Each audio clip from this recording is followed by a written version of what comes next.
దీన్ని ఎవరైనా ట్రైలర్ అంటారా అంటూ పుష్ప 2 పై షాకింగ్ కామెంట్స్ చేశారట ఉపాసన. ప్రస్తుతానికి ఈ విషయం హాట్ టాపిక్ గా మారింది సోషల్ మీడియాలో.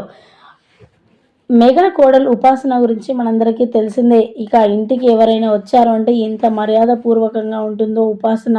ఎటు వెళ్ళినా అల్లు ఫ్యామిలీ అలాగే మెగా ఫ్యామిలీ ఖచ్చితంగా కలిసి ఎలాంటి ఫంక్షన్స్ అయినా సరే ఖచ్చితంగా పాల్గొంటారు అందరూ కలిసి. ఈ నేపథ్యంలో ఉపాసన అల్లు అర్జున్ మధ్య మంచి సాన్నిహిత సంబంధం పెరిగింది. పేరుకు వేరు వేరు కుటుంబాలైనప్పటికీ కూడా ఒకే రక్తం పంచుకుని పుట్టిన బిడ్డల్లా కలిసి ఉంటారు. అల్లు అర్జున్ అంటే ఉపాసనకి ఎనలేని అభిమానం.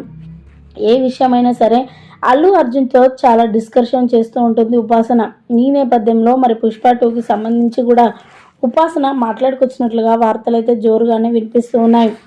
ఏంటి అల్లు అర్జున్ ట్రైలర్ చూశాను నేను. ఇక ఆ ట్రైలర్ ఇలా ఉంటుందని నేను అస్సలు ఎక్స్పెక్ట్ చేయలేదు.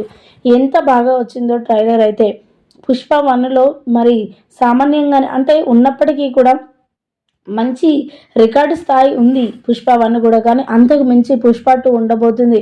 ఆ ట్రైలర్ చూస్తేనే అర్థమైపోతుంది. ప్రపంచవ్యాప్తంగా మంచి గుర్తింపు వస్తుంది అల్లు అర్జున్కి పుష్ప 2 సినిమాతో అంటూ కూడా మాట్లాడుకొచ్చారట ఉపాసన. ప్రస్తుతానికైతే వీటికి సంబంధించిన విషయాలైతే సోషల్ మీడియా వేదికగా వైరల్ అవుతున్నట్లుగా సమాచారం.